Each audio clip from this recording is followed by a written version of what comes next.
लोकसभा चुनाव में लक्ष्य से चूकी भाजपा ने शुरू की हार की समीक्षा। अवध क्षेत्र के सांसदों व हारे उम्मीदवारों के साथ की बैठक। लोकसभा चुनाव में लक्ष्य से चूकी भाजपा ने हार के कारणों की समीक्षा शुरू कर दी है। अवध क्षेत्र के सांसदों व उम्मीदवारों के साथ गुरुवार को प्रदेश अध्यक्ष भूपेंद्र चौधरी व महामंत्री संगठन धर्मपाल ने बैठक कर लोकसभा चुनाव में खराब प्रदर्शन के कारणों की जानकारी ली।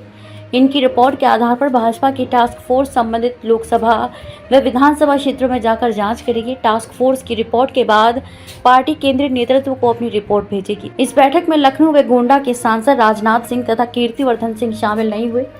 भाजपा प्रदेश मुख्यालय में बुधवार को प्रदेश अध्यक्ष व महामंत्री संगठन सहित अन्य वरिष्ठ नेताओं ने बैठक करके चुनाव की गहन समीक्षा के लिए टास्क फोर्स के गठन का निर्णय लिया था। इसके बाद गुरुवार को अवध क्षेत्र के सांसदों व लोकसभा चुनाव में हारे उम्मीदवारों को पार्टी मुख्यालय बुलाया गया था।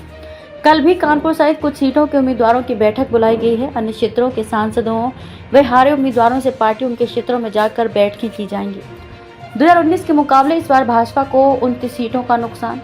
लोकसभा चुनाव में इस बार भाजपा को 2019 के मुकाबले 29 सीटों का नुकसान हुआ है। पार्टी पता लगाने के प्रयास में है कि लंबे समय से जुड़े ओबीसी व वंचित समाज के मतदाताओं में किस दल ने सेंधमारी की है। इसके साथ ही गैर यादव ओबीसी और गैर जाटव दलितों में से कितने प्रतिशत मतदाताओं ने दूसरे दलों को वोट डाला है। भितरघात करने वाले नेताओं का भी पता लगाया जा रहा है। भितरघात के लग रहे आरोप उन्नाव से चुनाव जीतने वाले साक्षी महाराज और फतेहपुर से चुनाव हारने वाली साध्वी निरंजन ज्योति ने भितरघात के आरोप लगाए थे। अब टास्क फोर्स के दो वरिष्ठ नेता अलग अलग लोकसभा व विधानसभा क्षेत्रों का दौरा करके हार के कारणों का पड़ताल करेंगे।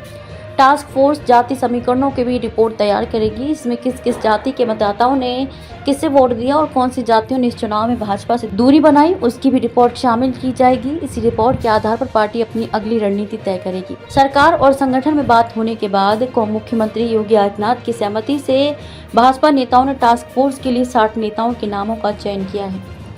उपचुनाव में कोई कसर नहीं छोड़ना चाहेगी भाजपा। लोकसभा के बाद प्रदेश में 9 सीटों पर होने वाले विधानसभा के उपचुनाव में भाजपा कोई कसर नहीं छोड़ना चाहेगी। पार्टी इसके लिए सारी तैयारियों में जुट गई है। उपचुनाव उन 9 विधानसभा सीटों पर होंगे जिनके विधायक इस लोकसभा चुनाव में जीते हैं। इसके साथ ही सपा अपने कई बागी विधायकों की सदस्यता भी समाप्त करने के प्रयास में है। अगर सदस्यता समाप्त हो जाती है तो इनकी सीटों पर भी उपचुनाव होंगे। वहीं कानपुर से सपा विधायक इरफान सोलंकी को सजा होने के बाद उनकी सीट पर भी उपचुनाव होना तय माना जा रहा है।